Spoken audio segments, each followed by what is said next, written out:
تو یاد رکھو یہ نام بچانے کے لیے نا آپ کو نماز پڑھنی پڑے گی. یہ پوری تقریر کا خلاصہ یہ ہے. یہ نام اللہ اس وقت تک نہیں مانتا جب تک آپ نماز نہیں 5 ٹائم نماز کی پابندی نہیں کرتے. اللہ اس نام کو مانتا ہی نہیں ہے. تبھی اللہ نے اپنے نبی کی زبان سے کسی اور جرم پر اتنے بڑے کفر کا حکم نہیں لگایا جتنا نماز چھوڑنے پر لگایا. بخاری مسلم کی حدیث ہے، حضرت عبداللہ ابن مسعود رضی اللہ عنہما فرماتے ہیں کہ ہم نبی صلی اللہ علیہ وسلم کے دور میں کسی گناہ کو کفر نہیں سمجھتے تھے. کوئی بھی گناہ ہو جاتا نا، زنا بھی ہو جاتا کسی سے، ہم سمجھتے ہیں مسلمان ہے مگر اس سے کیا ہو گیا؟ زنا ہو گیا. ہم سمجھتے تھے مسلمان ہے مگر اس سے کیا ہو گئی؟ چوری ہو گئی، اس کا ہاتھ کاٹ دیا چوری کی وجہ سے. مسلمان ہے بھائی، ہاتھ کٹ گیا. مسلمان ہے بھائی، اس نے یہ کر لیا، اس نے یہ کر لیا، جو جرائم ہوتے ہیں دنیا میں.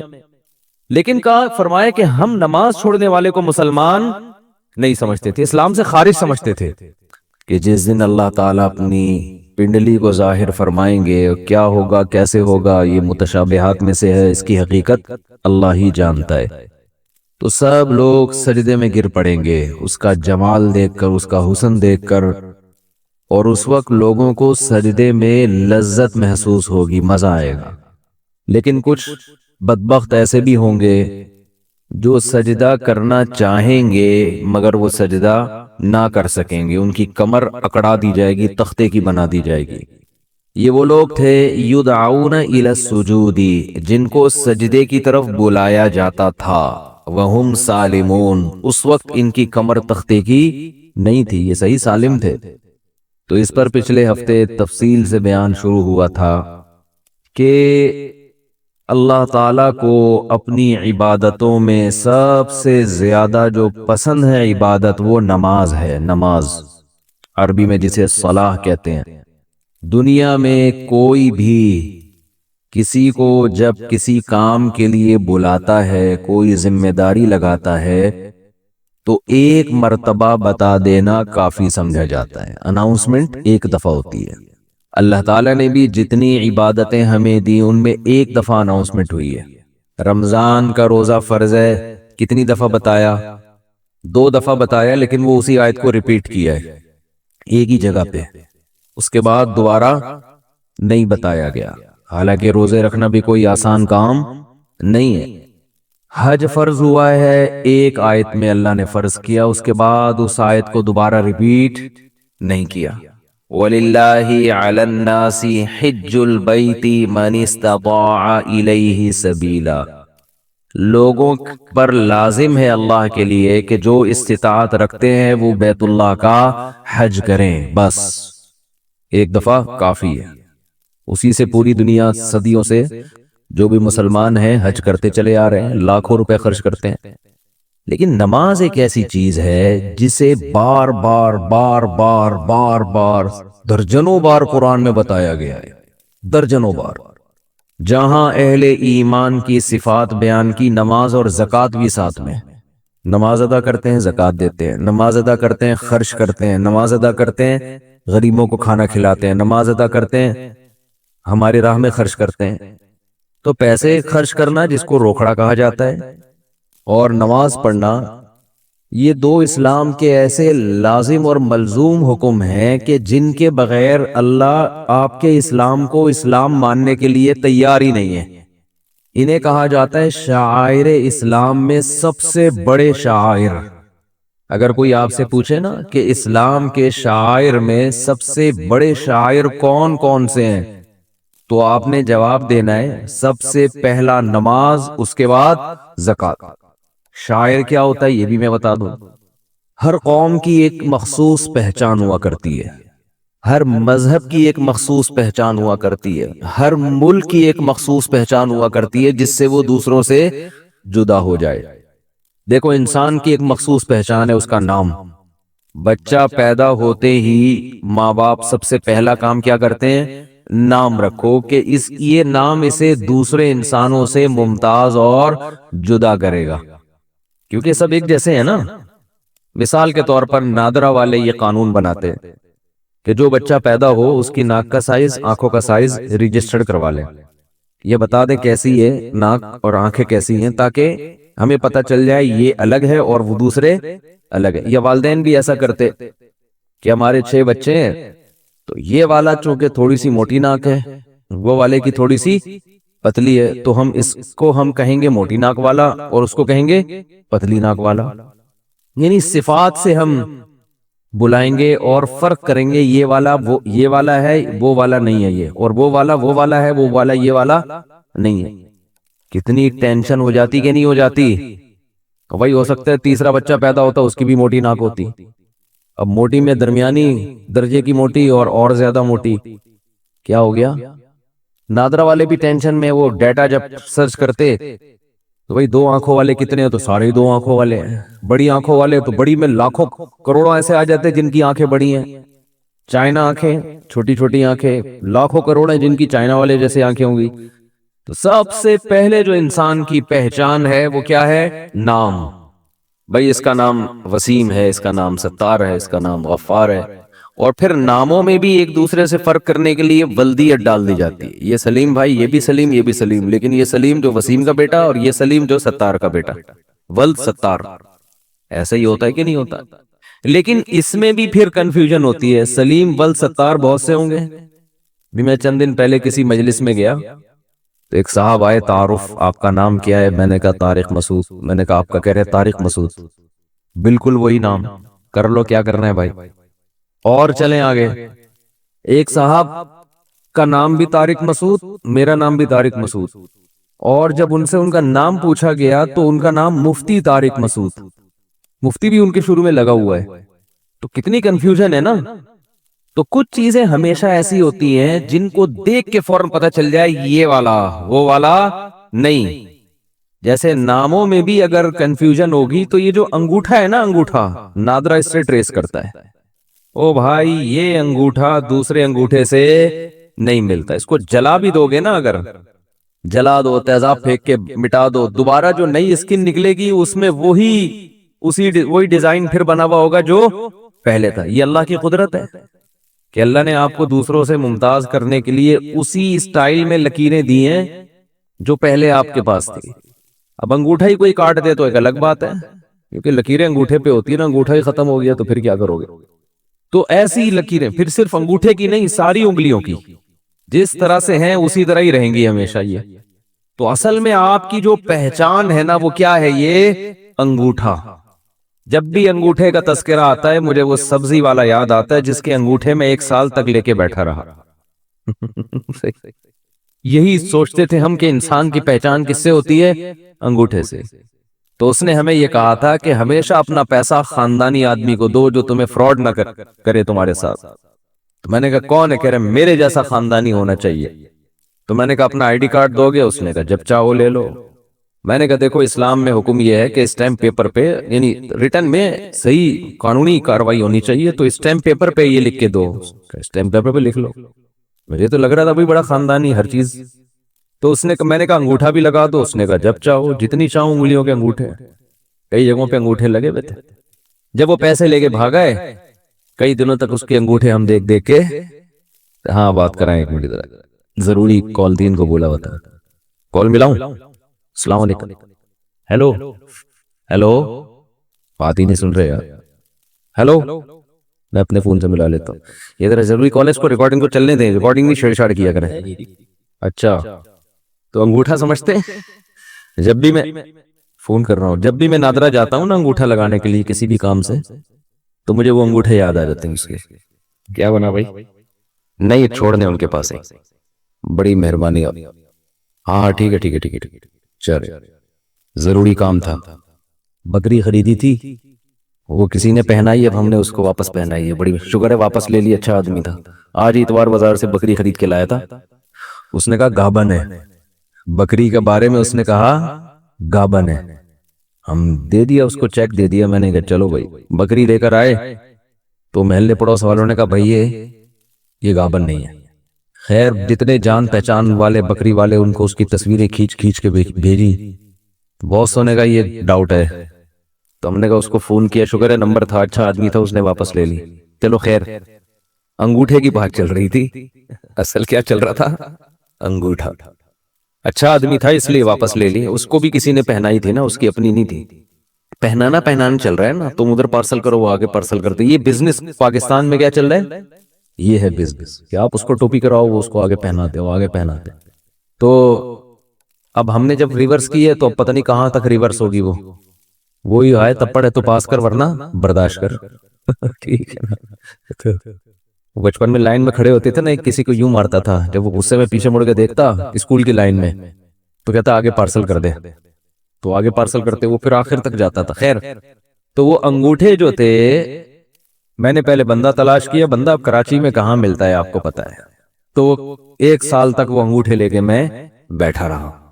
تو کیا کر لیتا ہے آدمی, کوئی لا نہیں ہے, کوئی قانون نہیں ہے کہ آپ کسی سے قانونی طریقے سے پیسے نکلوا دیں, کوئی لا نہیں ہے.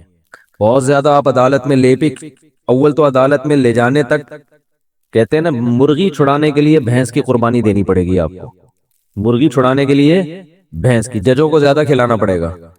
آپ عدالت میں لے بھی گئے تو لے جانے کے بعد وہ وہاں کھڑا ہو جائے گا غریب بن کے, جیسے پھٹے پرانے کپڑے. جج بولے گا اس کو تو یہ 5,000 میری طرف سے بھی لے جا یار یہاں سے. وہ ایسے مسکین بن کے جاتے ہیں, اسے کیا نکالے گا. قانون یہ ہے کہ آپ کی قسطیں بن جائیں گی, یا پھر غنڈوں سے کام لیا جائے.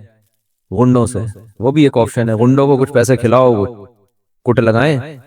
تو پرانا واقعہ ہے, اتنے تعلقات نہیں تھے اس وقت. تو خیر, یہ جو انگوٹھا ہے, صحیح ہے نا, جب بھی بولتا ہوں مجھے یاد آتا ہے. تو یہ آپ کا کسی سے میچ نہیں کرتا, کسی سے میچ نہیں کرتا. تو یہ بھی آپ کی ایک شاعر ہے, یعنی اس سے آپ پہچانے جاتے ہیں. لیکن اس کو پہچاننے کے لیے مشین چاہیے, ایسا ہی نہیں کہ دیکھتے ہی پتہ چل جائے. تو شعیرہ اور شاعر اس علامت کو کہا جاتا ہے جو علامت آپ کو دوسروں سے ایک دم جدا بھی کر دے اور وہ بالکل واضح بھی ہو. ایسا نہیں کہ اس کے لیے کوئی تحقیقات کرنی پڑے. تو دنیا کی ہر قوم کی ایک خاص علامت ہوا کرتی ہے, ہر مذہب کی. دیکھو کوئی بھی اگر ہندو ہے نا, ہندو, تو چند علامتیں ایسی ہیں جو ان میں کامن ہیں, ان سے فوراً پتا چلے گا کہ یہ کیا ہے, ہندو ہے. اب ہندوؤں میں کچھ بڑے مذہبی ہوتے ہیں, وہ مندر جاتے ہیں, وہ بتوں کی عبادت کرتے ہیں. کچھ مذہبی نہیں ہوتے, تھوڑے سے لبرل ہوتے ہیں, وہ کیا کرتے ہیں, سال میں 1 آدھ دفعہ چلے گئے. اور کچھ بہت ہی لبرل ہوتے ہیں, وہ بالآخر کچھ بھی نہیں کرتے, لیکن وہ ہولی جو ان کی مذہبی تہوار آتا ہے نا, اس کو منا لیتے ہیں وہ. تو ہم یہ کہہ سکتے ہیں کہ ہندوؤں کا ہولی منانا یا ان کی عورتوں کا ماتھے پہ ٹیکا لگانا یہ ایک ایسا شعار ہے کہ اور کچھ ہو نہ ہو اس سے پتا چل جاتا ہے کہ یہ کیا ہے, ہندو ہے. یہ ہر ایک نے کیا ہوا ہوتا ہے, یہ ہر ایک نے کیا ہوا ہوگا. حتیٰ کہ ان میں جو لبرل بھی ہوں گے, جو مذہب کو نہیں بھی مانتے, وہ بھی کچھ نہ وہ بھی ہولی منا لیتے ہیں. تو یہ شاعر کا یہ مطلب ہوتا ہے. کرسچن جو ہوگا, عیسائی جو ہوگا, اس کی سب سے بڑی علامت ہے صلیب.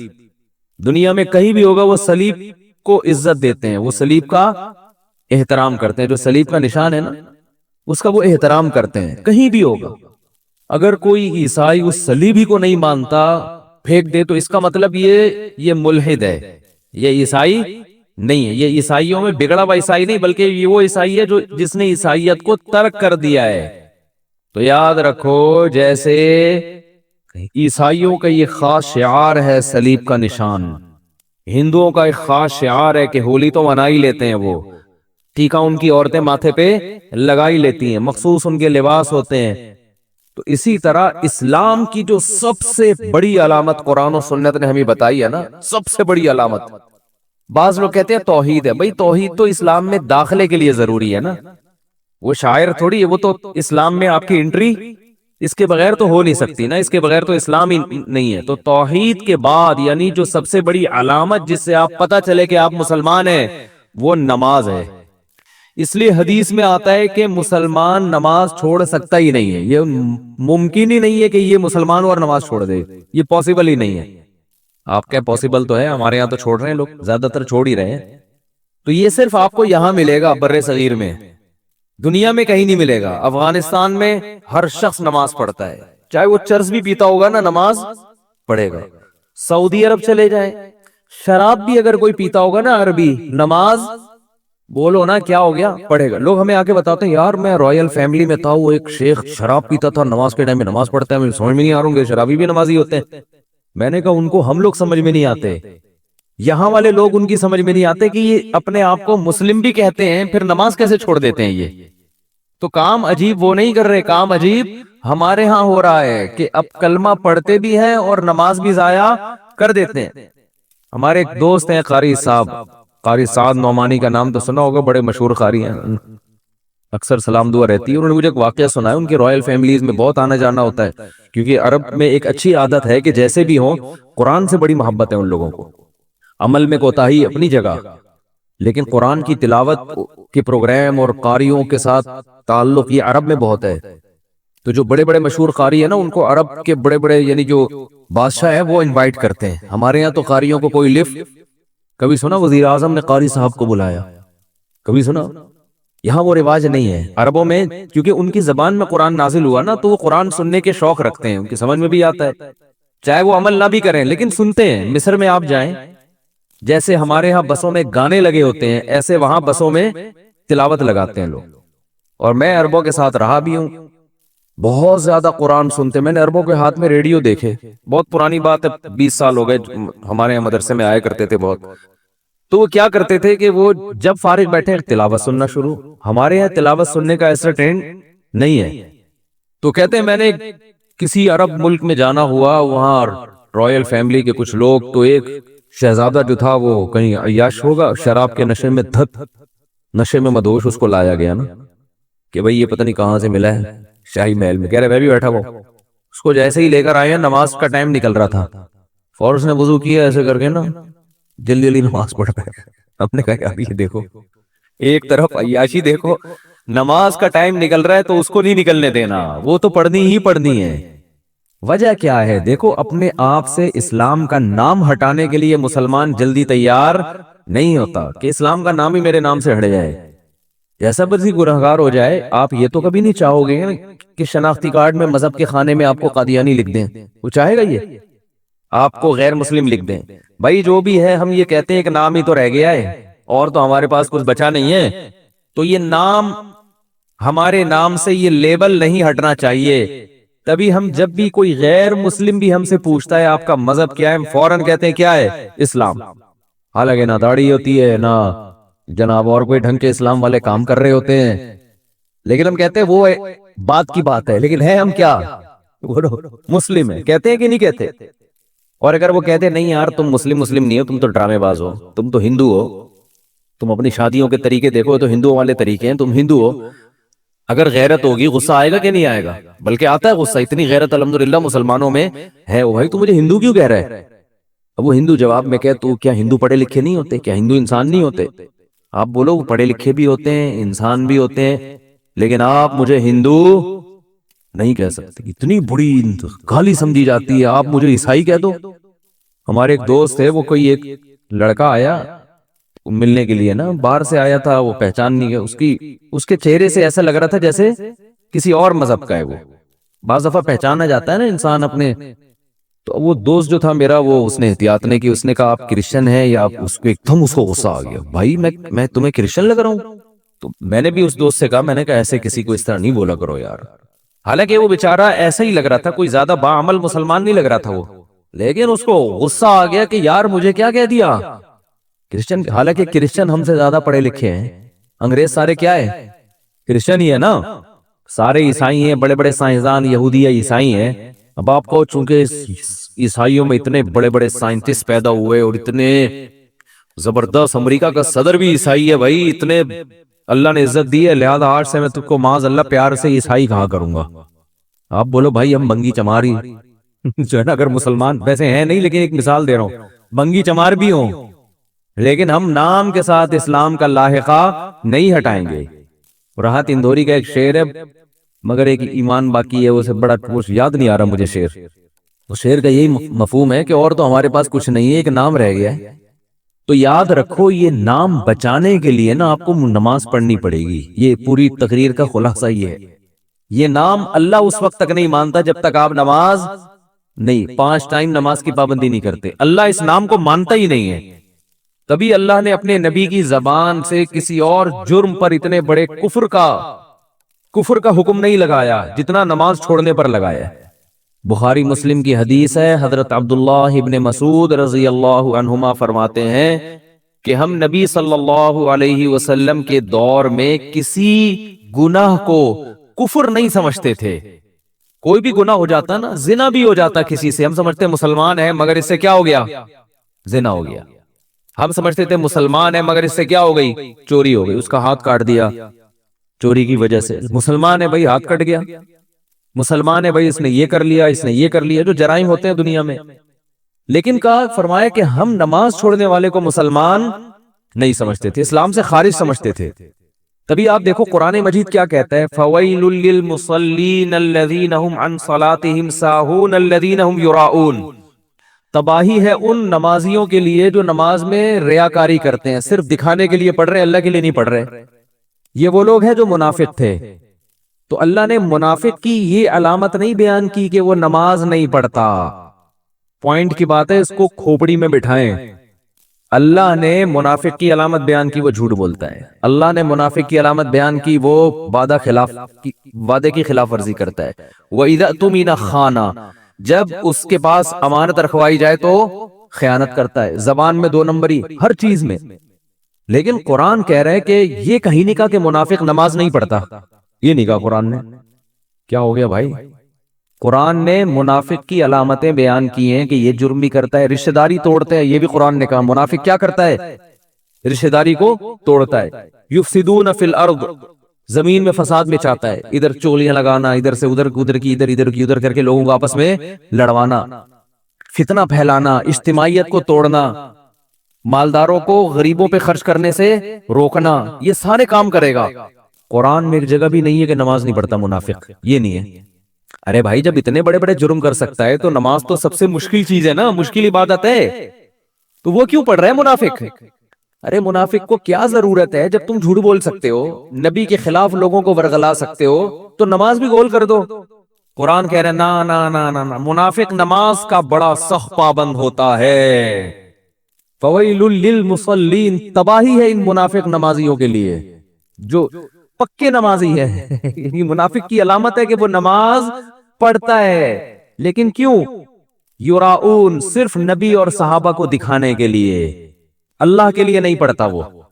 اس سے پتا چلتا ہے کہ منافق بھی نماز نہیں چھوڑتے تھے، ان کو پتا تھا کہ اگر نماز چھوڑ دی تو لوگوں کو پتا چل جائے گا کہ یہ اسلام سے اس کا تعلق نہیں ہے۔ تو یہ شو کرنے کے لیے کہ ہم مسلم ہیں، ہمیں مسلمانوں جیسا سلوک کرو، ہمیں مسلمانوں کے قبرستان میں دفناؤ، ہماری مسلمان عورتوں سے شادیاں کرو، جب میدان جنگ میں فتح ہوتی ہے تو مال غنیمت میں ہمیں بھی حصہ دو، یہ تمام کی تمام مسلمانوں والی فیسیلیٹیز حاصل کرنے کے لیے منافق کو بھی نماز باجماعت میں حاضری دینا پڑتی تھی، یہ شو کرنے کے لیے کہ میں کیا ہوں؟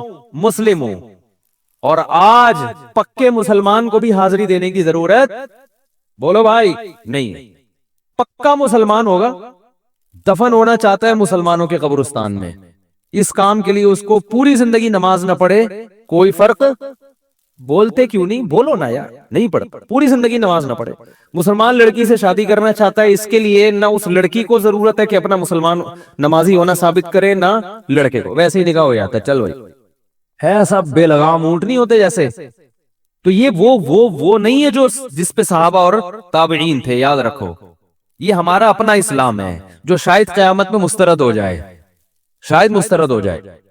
تو اس لیے اسلام کی جو سب سے پہلی علامت ہے کہ ہندو جب آپ کو دیکھے گا تو اسے پتا چل جائے گا یہ مسلمان ہے، وہ کیا ہے؟ جیسے ہی یدعون الی السجود، قرآن کہتا ہے جب سجدے کے لیے بلایا جاتا ہے، حی علی الصلاۃ کی ندا لگتی ہے، تو یہ اس ندا پر لبیک کہتا ہوا مسجد کی طرف جاتا ہے۔ 5 ٹائم نماز پڑھتے ہیں، یہ علامت ہے سب سے بڑی کہ جو آپ کو فرق کرے گی کہ یہ مسلم ہے اور یہ نن مسلم ہے، یہ غیر مسلم ہے، یہ مسلم ہے۔ تو یہ جو ہمارے ہاں اتنا حساب چل رہا ہے نا، اندھی چل رہی ہے، بالکل پڑھتے ہی نہیں نماز۔ روزانہ کتنے نوافل پڑھنے چاہیے؟ حدیث میں آتا ہے کہ کثرت سے نفل نماز پڑھو، تو روزانہ کتنے نفل پڑھیں جو کثرت میں شمار ہوں گے؟ کیا اس کی کوئی مقدار طے ہے یا نہیں؟ کاشف علی، اتر پردیش۔ بھائی نوافل نفل اضافے کو کہتے ہیں، تو نوافل کا مطلب ہی جو گریبی ہے آپ کی طرف سے، کوئی اللہ کی طرف سے پابندی نہیں ہے، تو وہ جتنے زیادہ پڑھیں اچھا ہے۔ اپنے فرائض واجبات پورے کرنے کے بعد، حقوق العباد پورے کرنے کے بعد جتنا ٹائم ملے نوافل پڑھیں۔ رسول اللہ صلی اللہ علیہ وسلم نے ارشاد فرمایا کہ اللہ تعالیٰ کا قرب جتنا فرائض و واجبات یعنی جو ضروری اللہ کے حکام ہیں ان کے ذریعے حاصل ہوتا ہے، اتنا کسی اور چیز کے ذریعے نہیں۔ لیکن انسان جو ہے نوافل عبادت کر کر کے اللہ کے اتنے قریب پہنچ جاتا ہے کہ نبی صلی اللہ علیہ وسلم نے فرمایا کہ اللہ تعالیٰ اس کی آنکھ بن جاتے ہیں جس سے وہ دیکھتا ہے، اس کے ہاتھ بن جاتے ہیں جس سے وہ پکڑتا ہے۔ تو یعنی علماء اس حدیث کا مطلب یہ بیان کرتے ہیں اس کا کوئی عضو بھی اللہ کی مرضی کے بغیر استعمال نہیں ہوتا۔ تو نوافل کی کثرت انسان کو اللہ کے بہت قریب کر دیتی ہے۔ بلکہ ہمارے حضرت فرمایا کرتے تھے کہ اصل تو بندہ اور اللہ کا تعلق بنتا ہی نوافل سے۔ فرائض واجبات تو ایسی چیزیں جو کرنی ہے، وہ تو ڈیوٹی ہے، وہ تو آپ کی ذمہ داری ہے۔ آپ کا اللہ سے تعلق کتنا وہ تو نوافل سے پتہ چلے گا کہ آپ خود سے اللہ کی کتنی عبادت کرتے ہیں۔ نفلی صدقات ہو گئے اور نفلی عبادت ہو گئی، نفلی روزے ہو گئے، تو یہ تو جب پتہ چلے گا کہ جو آپ اضافی کتنا کرتے ہیں اللہ کے لیے، اس سے آپ کے اللہ کے تعلق کا پتہ چلتا ہے۔ اس لیے اللہ نے اہل ایمان کی جو صفات بیان کی، اہل جنت کی، اس میں نوافل کی کثرت کو اللہ نے بیان کی ہے کہ صبح و شام اللہ کا ذکر کرتے ہیں، تہجد پڑھتے ہیں۔ تو اس لیے نوافل جتنے چاہیں پڑھیں اچھا ہے۔ ہاں اس سے آپ کی جو ذمہ داریاں ہیں، حقوق العباد، وہ ضائع نہیں ہونے چاہیے۔ ایسا نہ ہو کہ اتنے زیادہ کہ پڑھنا شروع کر دیں یا اتنی نفل عبادت میں مشغول ہو جائیں کہ والدین کے بنیادی حقوق یا بیوی بچوں کی بیسک حقوق ضائع ہونا شروع ہو جائیں، یہ پھر غلط ہو جائے گا۔ باقی جتنے چاہیں پڑھیں، اور کچھ نوافل ایسے ہیں جن کی احادیث میں ترغیب ہے، جیسے صدقات و خیرات میں تو جتنے چاہیں کریں، اور روزے میں حدیث میں آتا ہے کہ ایام 20 کے روزے آپ صلی اللہ علیہ وسلم نے اس کی ترغیب دی ہے، یعنی چاند کی جو 3 تاریخیں ہیں 13، 14 اور 15، ان تاریخوں کے روزے اور پیر اور جمعرات کا روزہ۔ اس کے علاوہ بھی کبھی موڈ ہوا تو آپ روزہ رکھ لیں، کوئی پیر جمعرات کی قید نہیں ہے۔ ویسے ہی انسان کا بعض دفعہ منگل کو روزہ رکھنے کا موڈ ہوتا ہے تو منگل کو رکھ لیں۔ تو جتنے چاہے نفل روزے، اور نفل نماز میں جو سب سے افضل نماز ہے وہ تہجد کی ہے۔ تو آپ اگر اپنے نوافل میں کچھ اضافہ کرنا چاہتے ہیں تو تہجد کی نماز پڑھیں آپ سب سے پہلے، اور اس کے علاوہ پھر اشراق کی نماز ہے، چاش کی نماز۔ بعض علماء کہتے ہیں اشراق اور چاش ایک ہی نماز ہے، اور جمہور علماء کہتے ہیں الگ الگ نماز ہے۔ تو مجھے جو ہے نا پوری دلائل سے تحقیق نہیں ہے، بس دونوں علماء کے اقوال میں جانتا ہوں تو میں دونوں کے قول نقل کر دیتا ہوں۔ بہرحال چاش تو اشراق کو الگ الگ پڑھ لیں تو ڈبل ہو جائے گی، اس میں کیا جا رہا ہے۔ جو اشراق کا وقت ہے جمہور کے قول کے مطابق وہ سورج جب ایک نیزہ بلند ہو جاتا ہے پھر شروع ہوتا ہے، اور چاش کا وقت جو شروع ہوتا ہے وہ جب سورج بالکل درمیان میں پہنچتا ہے 45 کے زاویے پر، تو اس کے بعد آپ زوال سے پہلے، یعنی چاش کی نماز زوال سے پہلے تک رہتی ہے۔ اس کے علاوہ جو ہے اوابین کی نماز ہے، چاش ہی کی نماز کو حدیث میں اوابین کی نماز کہا گیا ہے۔ تو یہ گریبیاں ہیں، جتنی چاہیں لگائیں اتنا اچھا ہے۔ البتہ سنت موقدہ پڑھنا بہرحال ضروری ہے، جو 12 رکعتیں ہم پڑھتے ہیں۔ تو سواری جو ہے نا، سواری گھوڑے کی سواری ہو گئی، اللہ نے اس میں کیا نعمتیں بیان کی؟ تمہاری زینت کے لیے، سواری کے لیے بہت سارے فائدے ہیں۔ اب ہوگا یہ کہ 3 طریقے ہیں آپ کے پاس، یا تو اس گھوڑے کی سواری سے فائدہ ہی نہ اٹھاؤ، آپ بولو میں نیک آدمی ہوں، مجھے دنیا سے کیا لینا دینا، لہذا میں پیدل ہی سفر کیا کروں گا، میں سادہ آدمی ہوں، آدم علیہ السلام جیسے پیدل سفر کیا کرتے تھے، یہ دنیا مجھے بالکل پسند بولو نہیں، یہ موبائل، یہ گھر، یہ گاڑی، اور یہ ایک وہ ایسے بھی صوفی ہیں دنیا میں، امریکہ میں نہیں، میں نے خود امریکیوں کے صوفی دکھائے تھے آپ کو، وہ کیا نام تھا اس قوم کا یار، ایرش کر کے نام تھا، آئرش کر کے کچھ نام تھا ایسا ان کا، بھول گیا میں نے ولاگ بھی بنایا تھا اس پہ۔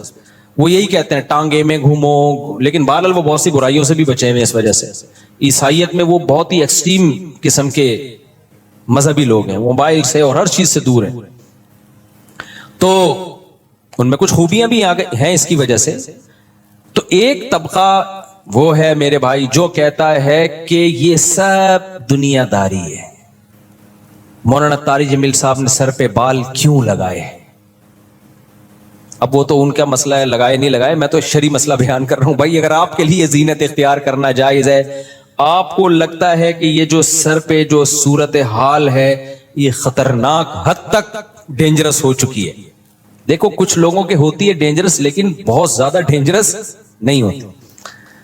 میں نے جو سر پہ بال اگائے ہیں نا, میرے بھی یہاں بال اگائے ہیں, تو وہ کیوں اگائے ہیں؟ میں جب بھی شیشے میں اپنے آپ کو دیکھتا تھا سامنے سے, کبھی یوں کر کے دیکھنے کا مجھے موقع نہیں ملا, کیونکہ یوں دیکھ بھی نہیں سکتے, ہم دیکھیں گے تو ہم نیچے دیکھیں گے نا. ہوا یہ کہ میں نے ایک دفعہ سمندر میں چھلانگ لگائی پہاڑی سے, تو اس میں ویڈیو بنائی کسی نے اوپر سے. تو جب وہ یوٹیوب پہ آیا نا, تو مجھے اوپر کا ایریا دیکھنے کا موقع ملا پہلی دفعہ, اتنا کلیئر.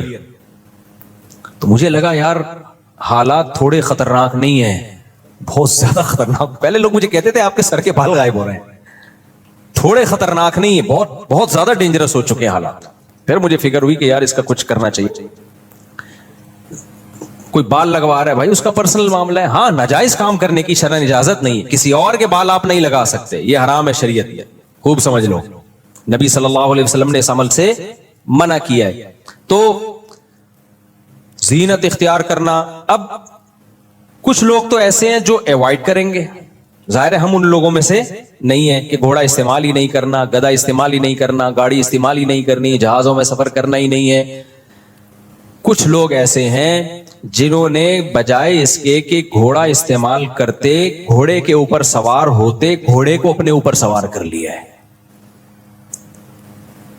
یہ وہ لوگ ہیں جن کا سورہ معارج کی ان آیتوں میں ذکر ہے. گھوڑے پہ سوار ہونے کے بجائے انہوں نے کیا کیا, گھوڑا اپنے اوپر سوار کر لیا. گھوڑے کی لگام ان کے ہاتھ میں ہوتی, اس کے بجائے اپنی لگام کس کے ہاتھ میں پکڑا دی, گھوڑے کے ہاتھ میں. اب میں اس کو مثال سے سمجھاتا ہوں کیا کہنا چاہ رہا ہوں میں. یہ ایک سائن ہے, علامت ہے, گھوڑا جو میں دے رہا ہوں مثال کے طور پر. اللہ نے ہر شخص کے دل میں خواہشات رکھی ہیں, جذبات رکھے ہیں, چیزوں کی طرف اٹریکشن رکھی ہے. اگر یہ اٹریکشن نہ ہوتی تو اس دنیا میں یہ رنگینیاں نہ ہوتی, کمپنیاں بند ہوتی, انسان ترقی نہیں کرتا, نہ شادی ہوتی, نہ بچے ہوتے, نہ محبتیں ہوتی, نہ کمائی ہوتی, نہ فیکٹریاں, نہ کڑھائی والے کرتے ہوتے, نہ پگڑیوں کے سٹائل ہوتے, نہ ٹائیوں کے سٹائل ہوتے, نہ کرسیوں پہ سیلفیاں ہوتی. دنیا کیا ہوتی, قبرستان جیسی بے آباد. تو اللہ نے انسان کے دل میں خواہشات کے گھوڑے رکھے ہیں تاکہ یہ مختلف چیزوں میں ایک دوسرے سے آگے بڑھنے کی کوشش کرے. لیکن اللہ نے کہا کہ اپنی یہ گھوڑا ہے نا, اسپیڈ سے آپ کا سفر کرا دے گا. اگر خواہشات نہیں ہوں گی نا, اسپیڈ سے آپ کا سفر نہیں ہوگا. دیکھو انسان میں خواہشات نہ ہوتی, ابھی ترقی کتنی ہوتی نہیں, وہیں پڑے ہوئے ہوتے. جو پڑا ہوا ہوتا کہتا ہے کھانے کو مل جائے ٹھیک ہے, نہیں تو بھوکے مر جائیں گے, کوئی ایسا مسئلہ نہیں ہے. زندہ رہنے کی خواہش ہوتی ہے, محنت کرتا ہے. جب بے روزگاری کے تانے سنتا ہے گھر میں, بےزتی میں محسوس ہوتی ہے. ویسے تو بے روزگاروں کو چند دنوں تک محسوس ہوتی ہے, اس کے بعد ان کو محسوس نہیں ہوتی. جو میرا مشاہدہ ہے نا, تھوڑے دن تک محسوس ہوتی ہے, ورنہ جو نالائق بچہ گھر میں نکل آیا نا, وہ کچھ بھی اس کو کم وقت کو محسوس نہیں ہوگا.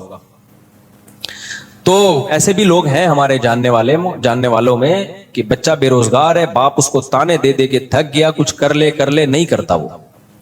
تو جب انسان کو بے عزتی محسوس ہوتی ہے, اس کو عزت کمانے کا ایک دم جذبہ پیدا ہوتا ہے. یہ جذبہ کیا کرتا ہے, یار میں بڑا کام کر کے دکھاؤں گا, اور بعض دفعہ کر بھی لیتا ہے. ابا نے ایک تانا دیا تو کچھ نہیں کر سکتا, اس نے کہا ابا وہ کر کے دکھاؤں گا جو آپ کے دادا نے بھی نہیں کر کے دکھایا. دل پہ لے گیا نا ایک دم, اور پھر ایسے کارنامے سر انجام دیتے ہیں. مجھے یاد ہے کہ وہ ہمارے سامنے ایک واقعہ آیا. ایک لڑکا تھا, بہت کھاتا تھا, کھا کے نا گول گپا بن گیا. اتنا کھاتا تھا, منہ پہ اس کے کنٹرول ہی نہیں تھا. اب شوگر کا بھی خطرہ ہو گیا اس کو, نظر کا اتنا موٹا چشمہ لگ گیا, بہت سارے مسائل اس کے ساتھ. MBA کیا ہوا تھا اس نے, تو کسی کمپنی میں مینجمنٹ کی جاب مل گئی اس کو. ابا کو آ کے خوشی خوشی بتایا, ابو میں مینیجر بن گیا, اب اتنے لوگ میرے کنٹرول میں ہوں گے. ابا نے کہا کم بخت, اتنا سا منہ تیرے کنٹرول میں نہیں ہے تو اتنے لوگوں کو تو کہاں سے کنٹرول میں لے کر آئے گا. یہ بات ایک دم وہ کہاں لے گیا, دل پہ. یار ابا نے بڑی بات کہتی. بعض دفعہ نہیں نصیحتیں, لیکن کوئی موقع ہوتا ہے اس پہ نصیحت کلک کر جاتی ہے کہ یار ابا بات تو صحیح کر رہے ہیں, جو منہ پہ کنٹرول نہ کر سکے وہ کمپنی میں اتنے لوگوں پہ کنٹرول کیسے کرے گا. دل پہ لے گیا وہ. تو کیا ہوا, کھانا پینا چھوڑ دیا, بہت ڈائٹ, لو کارب ڈائٹ, اور پروٹین اور ورزش اور ایکسرسائز. جو ہم نے, جب کسی نے ہمیں واقعہ تو پوری ان کی وہ LED پہ تصویریں, سلیمان احمد صاحب اللہ ان کی برکت دے, انہوں نے پورا یہ پروجیکٹ ایک پریزنٹیشن تیار کی ہوئی تھی نا کہ یہ اس بندے کا واقعہ ہے ہمیں موٹیویٹ کرنے کے لیے نا کہ دیکھو جو ایک دفعہ دل پہ لے جائے نا تو وہ پھر کیا کر کے دکھاتے ہیں. تو وہ پھر دکھایا کہ ہے کچھ دنوں میں ہینڈسم. اچھا چشمہ بھی اتر گیا, حالانکہ ڈاکٹر کہتے ہیں چشمہ ایک دفعہ لگے اترتا نہیں, لیکن اس کا واقعی چشمہ اتر گیا. شوگر ڈاکٹر نے کہا 10 سال تک تم نے شوگر کو پیچھے دھکیل دیا ہے, 10 سال تک تو کم از کم شوگر کا کوئی چانس نہیں, ایک دم فٹ فاٹ. تو یہ کیا تھا؟ بےعزتی محسوس ہوئی نا, کم بخت منہ پہ کنٹرول ہے نہیں اور باتیں کیا کر رہا ہے, اتنے بندوں کو کنٹرول کروں گا. تو انسان کے دل میں اللہ نے بہت ساری امنگیں رکھی ہیں. بےعزتی کوئی نہیں چاہتا, سب عزت چاہتے ہیں. بعض دفعہ عزت کے حصول میں اچھے کام کر لیتا ہے, بعض دفعہ کسی کی محبت میں آ کے اچھے کام کر لیتا ہے, بعض دفعہ غیرت میں آ کے اچھے کام کر لیتا ہے, بعض دفعہ کوئی لالچ ہوتی ہے اس میں آ کے بہت کچھ کر لیتا ہے. تو بہت کچھ ہو سکتا ہے اگر یہ خواہشات ہمارے دل میں ہوں, اور جن کے دل مردہ ہو چکے ہوتے ہیں, خواہشات ہی نہیں ہیں ان کے دل میں, تو ان میں آگے بڑھنے کا جذبہ ختم, وہ مرداروں کی طرح پڑے رہتے ہیں. تو شریعت یہ نہیں چاہتی ہے. البتہ ہوتا کیا ہے کہ یہ خواہشات, یہ جذبے آپ کو ایک سمت میں اسپیڈ کے ساتھ دھکیلتے ہیں. سلیمان احمد ہی کی ایک مثال دے دوں. سلیمان احمد صاحب کی بڑی اچھی مثال دی انہوں نے کہ 2 چڑیائیں جو ہے نا سفر کر رہی تھیں. ایک اماں تھی اور ایک چڑیا کی بچی تھی. ماں بیٹی دونوں اکٹھے کیا کر رہے ہیں, ہوا میں اڑ رہے ہیں. ایک جٹ طیارہ اوپر سے گزر کے گیا بہت اسپیڈ کے ساتھ. طیارہ تو جٹ طیارہ تو آپ کو پتا ہے ایسا گیا زوم کرتا ہوا نا کہ یہ ہل گئی بیچاری, ان کے پرور بھی اکھڑ گئے. تو چھوٹی چڑیا نے اپنی والدہ سے پوچھا, امی ہم بھی ایک چڑیا ہیں اور یہ بھی ایک چڑیا ہے, اتنی بڑی چڑیا, تو اس میں اتنی اسپیڈ کیسے ہے؟ یعنی پر تو اس کے بھی ہمارے بھی پر ہیں, اسپیڈ میں زمین آسمان کا فرق ہے. ہم یوں جا رہے ہیں اور یہ زوں کر کے ایسا تباہی مچاتی بھی چلی گئی یہ چڑیا. تو ڈفرنس کیا ہے ہم دونوں میں اور اس بڑی چڑیا میں؟ تو اما نے کہا دیکھو بیٹا, فرق یہ ہے ہماری دم میں آگ نہیں لگی ہوئی, اس کی دم میں آگ لگی ہوئی ہے. اس کی جو دم ہے نا اس میں پیچھے دیکھ, تم نے غور کیا بیٹا اس کی دم میں کیا تھی؟ آگ لگی. دم میں آگ. تو بعض دفعہ ہمیں موٹیویشن کی کوئی ایسی چیز کلک کر جاتی ہے کہ ہماری دم میں آگ لگ جاتی ہے, ایک دم انسان کی پروازوں پہ پروازیں. صحابہ کرام میں ایسے ہی تو تھا نا. احد میں کیا ہے, بہت سخت لڑائی ہو رہی ہے, تو ایک صحابی رسول اللہ صلی اللہ علیہ وسلم کے پاس آیا, عرض کیا یا رسول اللہ اگر میں لڑوں اور شہید ہو جاؤں, کیا حدیث کا مفہوم بیان کر رہا ہوں اپنے الفاظ میں, کیا ضمانت ہے کہ میں جنت میں جاؤں گا؟ آپ نے فرمایا ہاں. صحابی کھجور کھا رہے تھے تو انہیں سوچا کہ یار جنت بلا رہی ہے, کھجور ختم کرنے کا زمانہ بہت طویل ہے, 8-10 کھجوریں رہ گئی ہوں گی نا. ابے بھائی یہ تو بہت ٹائم لگے گا, جنت سامنے کھڑی ہوئی ہے, کیا اتنا لمبا ٹائم؟ ایسی موٹیویشن ملی ہے نا نبی صلی اللہ علیہ وسلم کی باتوں کا, تو ان کو یقین تھا بھائی نبی نے میرے بارے میں کہہ دیا لڑکے شہید ہو گیا جنت. کھجوروں کا تھیلا پھینک دیا, نہیں بھائی اب جانا ہے, لڑنا ہے. لڑے اور اتنا لڑے کہ شہید ہو گئے. تو بعض دفعہ ایسی موٹیویشن انسان کو ملتی ہے, اس کی پروازیں جیٹ طیارے کی طرح تیز ہو جاتی ہیں. تو یہ سب امنگیں اور جذبے جبھی ہیں جب انسان میں خواہشات کا ایک تلاطم ہو, ایک سمندر ہو, موجیں ہوں. اگر یہ خواہشات ہی ختم ہو گئیں تو ساری زندگی کی رونقیں انسان کی ختم. لیکن اب ہوتا کیا ہے, قرآن کیا کہتا ہے, اسلام نے کیا کیا ہے؟ اسلام نے کہا کہ گھوڑا ہم نے تمہیں دیا ہے اس پہ سوار ہونے کے لیے اور اس کی لگام اپنے ہاتھ میں رکھنے کے لیے, اور اس کو گھوڑے کو میسج تم دو گے اپنی عقل سے سوچ کے کہ کس سمت میں جانا ہے اور کس سمت میں نہیں جانا. نہیں آئی بات؟ اب آپ نے کیا کیا, گھوڑے پہ بیٹھے. اگلا پوچھ رہا ہے یار تم پیدل کیوں نہیں جا رہے؟ آپ نے کہا میں اس لیے پیدل نہیں جا رہا کہ گھوڑا گھنٹوں کا سفر منٹوں میں طے کرا دے گا, اس پہ جب بیٹھوں گا تو ایسے جیسے میری دم میں آگ لگ گئی. دم میں الگ سے مجھے آگ لگانے کی ضرورت نہیں. گھوڑے کی دم میں ویسے ہی آگ لگی ہوئی ہوتی ہے, ذرا سا وہ ایڑ لگاؤ نا تو ایک دم اسپیڈ مارتا ہے. تو مجھے اپنی دم میں آگ لگانے کی ضرورت اب نہیں ہے. اب آپ بیٹھ گئے. اب آپ سے اگلا پوچھ رہا ہے جانا کہاں ہے آپ نے, لگام کدھر کو موڑو گے؟ آپ کہو گے یار یہ میں نے ابھی تک اس بارے میں کوئی سوچا نہیں, جہاں گھوڑا کہے گا وہاں جاؤں گا میں. اب بتاؤ منزل پہ پہنچو گے یہ بیڑا غرق ہو جائے گا.